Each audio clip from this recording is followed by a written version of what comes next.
निकाल पाना काफ़ी चैलेंजिंग होता जा रहा है वो सी सेट को लेके खासकर। क्या रणनीति रही आपकी प्री को?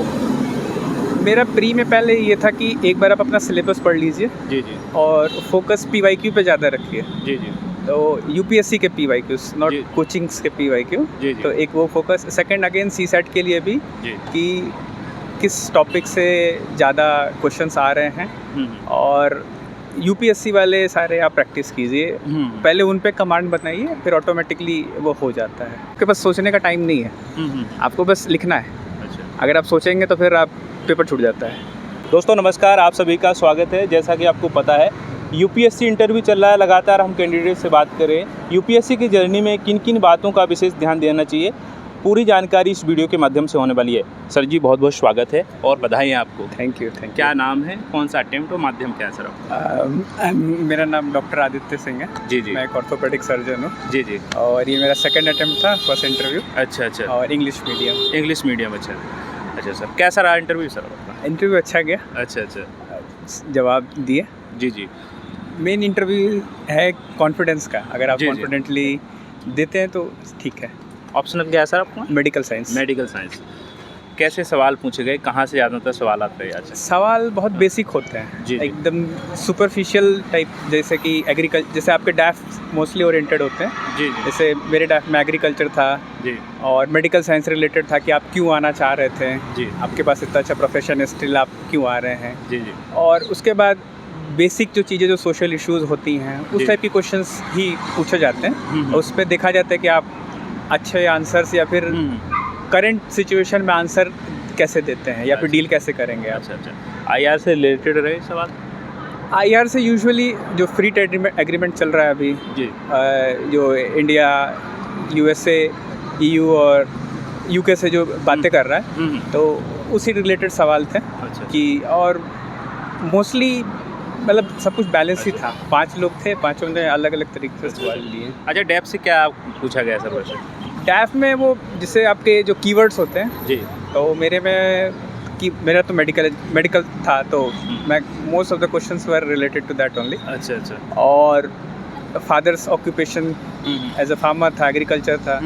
तो एग्रीकल्चर की आप अगर डीएम हैं तो आप कैसे क्या करेंगे, sort of। अच्छा। जहाँ से बिलोंग करते हैं वहाँ से भी कुछ सवाल बने? उस मतलब अगर कीवर्ड है, अगर एड्रेस है तो पूछ सकते हैं, बट मेरे से उतना कुछ पूछा नहीं। अच्छा। कहाँ से वैसे आप रहने मैं वाले? बिहार से। बिहार से। अच्छा अच्छा sir, pre mains interview 3 stage, pre को निकाल पाना काफ़ी चैलेंजिंग होता जा रहा है वो सी सेट को लेके खासकर। क्या रणनीति रही आपकी प्री को? मेरा प्री में पहले ये था कि एक बार आप अपना सिलेबस पढ़ लीजिए जी जी और फोकस पीवाईक्यू पे ज़्यादा रखिए। जी जी तो यूपीएससी के पीवाईक्यूज, नॉट जी। कोचिंग्स के पीवाईक्यू। जी जी तो एक वो फोकस, सेकंड अगेन सी सेट के लिए भी जी। कि किस टॉपिक से ज़्यादा क्वेश्चंस आ रहे हैं, और यूपीएससी वाले सारे आप प्रैक्टिस कीजिए। पहले उन पे कमांड बनाइए, फिर ऑटोमेटिकली वो हो जाता है। अच्छा सर। आज कौन सा ये अटेम्प्ट आपने बताया? Second attempt. Second attempt, second interview आपका? First interview. अच्छा सर, इससे पहले भी आपने तैयारी की, तो क्या उसके लिए क्या कमियां देखी और क्या सुधार किया आपने इस बार के इंटरव्यू तक पहुंचे हैं आप? एक्चुअली लास्ट टाइम मुझे सिर्फ 10 महीने का टाइम मिला था। जी जी। तो मैं ज़्यादा बार रिवाइज नहीं कर पाया था। जी जी सी सेट के लिए ज़्यादा बार प्रैक्टिस कर नहीं पाया था। जी जी। तो ये मैंने कमियां देखी और फिर उस पर मैंने सुधार किया। अच्छा अच्छा। जैसे आपने बताया सी सेट में क्या आपने तैयारी में किया है? पीवाईक्यू के कोई कोचिंग संस्थान कि दोनों किया है आपने, क्या? मेरा मेनली फोकस वो था, यूपीएससी का था, जो उनके पीवाईक्यूज आए हुए हैं। जी जी और जो यूपीएससी के दूसरे एग्ज़ाम्स होते हैं, जी। सीएपीएफ वगैरह, जी जी तो उनके जो आते हैं, जी। तो आप उनको सॉल्व कीजिए, जी। तो उससे हो जाता है। अच्छा अच्छा। लाइक 33% प्लस लाना है, तो मैथ्स तो आपका हो जाएगा। जी। बाकी जो कॉम्प्रिहेंशन पार्ट है वो सिर्फ आप यूपीएससी वाला ही लगाइए, अच्छा। ताकि आपको पता चले कि यूपीएससी किस टाइप से पूछ रहा है, अच्छा। Rather than going for coaching centres जो थोड़ा ज़्यादा बल्कि हो जाता है। जी जी जी। अच्छा सर, जिसकी मैथ कमज़ोर है तो मैथ को छोड़कर भी सी सेट को पास किया जा सकता है? कौन कौन से ऐसे फैक्टर हैं, कहाँ से कौन से पोर्शन को कैसे तैयार करें? मतलब बेसिक मैथमेटिक्स आपको करना पड़ेगा, बिकॉज आप सिर्फ 2 चीज़ों पे डिपेंड होकर नहीं जा सकते हैं। जी जी वो फिर बहुत रिस्की हो जाता है। जी। तो जैसे आप मैथ्स में ही आप आइडेंटिफाई कर लीजिए कि रेशियो प्रोपोर्शन आप कर सकते हैं, टाइम एंड डिस्टेंस, वो बेसिक क्वेश्चंस होते हैं वो। तो अगर आप उसको 10 बार लगाएंगे तो आ जाएगा समझ में, बट वही है कि प्रैक्टिस करना पड़ेगा। अच्छा सर, जीएस के लिए आपने कैसे तैयारी की? फाउंडेशन लिया था कि कोचिंग? अब मेरे पास कोई गाइड करने के लिए था नहीं, और सीधे मैंने अपनी स्पेशलाइजेशन कंप्लीट करी और मैं आ गया। सो फिर मुझे कोचिंग लेना पड़ा, कोचिंग लिया मैंने ताकि गाइडेंस मिले मुझे थोड़ा, क्योंकि मेरे घर में मैं पहला हूँ जो यूपीएससी के लिए प्रिपरेशन भी कर रहा है। अच्छा, बुक्स मटेरियल की बात करते हैं तो प्री के लिए खासकर कौन कौन सी बुक्स को आपने पढ़ा है? स्टैंडर्ड बुक्स, एनसीईआरटी को साथ में लिया है कि नहीं लिया है? नहीं, एनसीईआरटी तो बेस है, स्पेशली ज्योग्राफी के लिए तो आप एनसीईआरटी नहीं भूल सकते हैं। जी जी। प्लस प्री के लिए जो आपका जो लक्ष्मीकांत है, हाँ, वो भी पढ़ना होगा, प्लस उसको आप करंट से रिलेट करके पढ़िएगा। जी जी। और दूसरी जो करंट अफेयर्स है तो उसमें बस आपको एक सोर्स कोई चुनना है। पेपर आप डेली पढ़िए और कोई एक सोर्स ले लीजिए, जाके इसके अलावा मुझे और कहीं नहीं जाना है, बिकॉज वहाँ पे कुछ भी पूछ सकते हैं वो। तो रादर देन वही कि मतलब आप 10 क्वेश्चन करंट अफेयर्स के लिए फिर आप 90 क्वेश्चंस को आप गवा देते हैं। और बेसिक जितना आप लास्ट 2-3 महीने में समेट सकते हैं, कंसोलिडेट कीजिए अपने नोट्स को और उसको एटलीस्ट 5 बार रिवाइज करके जाइए। और साथ में PYQ, अच्छा, उसका कोई वो नहीं है, लाइक प्रीलिम्स के लिए अलग से तैयारी की है कि मेंस प्री दोनों साथ में किया है? क्योंकि कोई ऐसा भी करता है मेंस साथ में कर रहा है, प्री के लिए 3-4 महीने पहले से ही तैयारी कर। आपने कैसे तैयारी की? अब जैसे मेरा सेकंड अटेम्प्ट है ये, तो मेरा जैसे फर्स्ट टाइम पे सीसेट के चलते नहीं निकला था। जी जी। तो फिर मैंने मेंस के लिए प्रिपरेशन किया कि मेरा एक बार प्री तो हो चुका था, तो मैंने फिर मेंस के लिए फोकस किया कि क्योंकि दोनों का सिलेबस एकदम ऑलमोस्ट रिलेटेड है लेकिन अलग है एकदम। तो सिर्फ आप प्री के बेसिस पे मेंस नहीं कर सकते हैं, तो मेंस का अलग नोट्स बनाए क्वेश्चन वाइज, जो यूपीएससी के अगेन वही PYQs जो आते हैं तो उनसे थीम वाइज आप क्वेश्चंस बना लीजिए, वो उससे हो जाता है। अच्छा, PYQ की बात करें तो कितने सालों के लिए प्री के लिए, कितने सालों के लिए मेंस के लिए, कितने कम से कम कितने सालों के होने चाहिए PYQ? मिनिमम 10 साल बस। उससे अगर आप पहले उसको ख़त्म कीजिए, जी जी, अगर आपसे वो भी डिफ़िकल्ट हो रहा है तो पहले 5 ख़त्म कीजिए, जी जी, देन फिर 10 पे जाइए। अच्छा। तो ऐसे आप स्टेप बाय स्टेप बना के कर सकते हैं, बट करना पड़ेगा। अगर आप 10 कर लेते हैं तो एक आइडिया लग जाता है कि किस टॉपिक से उनको ज़्यादा पूछ रहे हैं वो। अच्छा, कैसे एनालाइज करते थे जब PYQ लगाते थे? क्या तरीका था आपका करने का इसका? जैसे आप ज्योग्राफी हो गया या फिर कोई भी होता है तो वो उनका थीम पकड़ना ज़रूरी है कि प्रेसिडेंट से सवाल खूब आते हैं, पंचायती राज से सवाल आते हैं, तो ये थीम आपको पकड़ना होगा। क्वेश्चंस आप नहीं गेस कर पाएंगे लेकिन आप थीम पकड़ लेंगे तो आप उस पर ज़्यादा फोकस कर सकते हैं। अच्छा। और मेनली करंट से रिलेटेड ही ज़्यादा, जो जिस टाइम पे जैसे अभी 1 नेशन 1 इलेक्शन की बातें चल रही हैं, तो अब उससे रिलेटेड जो क्वेश्चंस बनेंगे वो प्री के लिए इंपॉर्टेंट हो जाते हैं कि क्या क्या कॉन्स्टिट्यूशनल अमेंडमेंट करने पड़ सकते हैं, तो स्टेट का पावर क्या होता है, फेडरलिज्म क्या होता है। तो अगर आप फिर ऐसे क्वेश्चंस थीम आपको पढ़ने पड़ेंगे। अच्छा अच्छा अच्छा। आंसर राइटिंग कब से स्टार्ट की थी आपने? आंसर राइटिंग मैं यूजुअली कोशिश करता था डेली लिखने का, जो क्लासेस के बाद आते थे। तो एक क्वेश्चन डेली होते होते वहाँ से किया तो थोड़ा बहुत मन में संकोच था तो वो ख़त्म हो गया।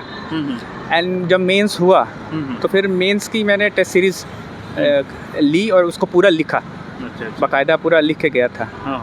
तो अराउंड 150 या 200 आंसर्स मैंने लिखे थे। अच्छा अच्छा अच्छा। तो करना पड़ा उतना क्योंकि वहाँ पे बस आपके पास सोचने का टाइम नहीं है, आपको बस लिखना है। अच्छा। अगर आप सोचेंगे तो फिर आप पेपर छूट जाता है।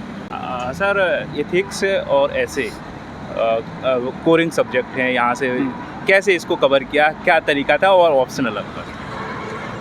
एथिक्स तो आपको थोड़ा पेपर आप पढ़ेंगे ना तो, और आपको अपने समाज के बारे में अवेयरनेस रखनी होगी कि आप जो थोड़े जो स्टोरीज़ होती हैं, या फिर मैंने ऐसे के लिए मेनली क्या यूज़, मतलब एथिक्स का तो ये था कि आप केस स्टडीज़ वगैरह से आप कर सकते हैं। उसमें 2 पार्ट है।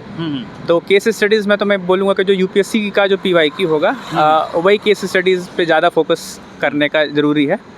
और नोट्स बनाना इंपॉर्टेंट है, टेम्पलेट बनाना इंपॉर्टेंट है कि अगर ऐसा आता है कुछ को आप प्रेडिक्ट कर सकते, पैटर्न से रहता है, ठीक रहता है, वो आप जब पढ़ेंगे तो पता लग जाएगा। तो आप टेम्पलेट्स पहले से बना सकते हैं। उसके बाद आप जो फर्स्ट पेपर है उसके लिए तो आपको याद करना है, उसके लिए तो नोट्स होने चाहिए, रिटन नोट्स एग्जाम्पल्स के साथ, और वो आपको लिख के या मतलब उसका कोई वो नहीं है। अच्छा। जो अभी प्री होने वाला है 25 में, काफ़ी कम समय बचा है। इस समय आपने क्या किया था और क्या कहना चाहेंगे जो देने वाले हैं उनके लिए? मैं यही बोलूँगा कि अब एटलीस्ट 60 दिन बचे हुए हैं, जी। तो यूपीएससी का जो PYQ है हाँ। उस पर ज़्यादा फोकस रखने का, जी जी। कुछ अवॉइड करने का, नया नहीं पढ़ने का, हम्म। और बेसिकली आप उसी जो नोट्स आपके बने हुए हैं उसको आप रिवाइज़ कीजिए जितना हो सके, जितनी बार हो सके आप उसको रिवाइज़ करिए और CSET लगाइए, बिकॉज वो उसके चलते बहुत लोगों का रुक जाता है। अच्छा अच्छा सर, एक और सवाल है कि आप डॉक्टरी लाइन में हैं, इससे रिलेटेड सवाल है कि आप यूपीएससी में क्यों जाना चाहते हैं? इतनी बढ़िया फील्ड है, और ऐसा सवाल रहा है कुछ? हाँ, था वैसा सवाल हाँ कि मतलब ऑब्वियस सा क्वेश्चन है कि आप ऑलरेडी एक पब्लिक सर्विस में हैं, तो आप इधर क्यों आना चाह रहे हैं? हाँ। तो वही था कि यहाँ पे जो काम करने का दायरा है वो बहुत ज़्यादा बड़ा है। अच्छा। डाइवर्स रोल में है कि आप अलग अलग चीज़ों पे काम कर सकते हैं। अब जैसे मेरा ऑर्थोपेडिक सर्जरी है, तो अब मैं सिर्फ ऑर्थोपेडिक सर्जरी पे ही मेरा हो चुका था कि उसके अलावा मैं कुछ और नहीं कर सकता था। तो फिर मैंने वही सोचा कि इससे बड़ा क्या होगा, इससे बड़ा प्लेटफॉर्म क्या है? अच्छा। तो इससे बड़ा प्लेटफॉर्म सिविल सर्विसेज है। अच्छा, क्या मैसेज देना चाहेंगे, अंतिम मैसेज सभी एस्पिरेंट के लिए क्या बोलना चाहेंगे? एक ही बोलूँगा कि इसमें टाइम लगेगा और आपको डेली पढ़ना होगा।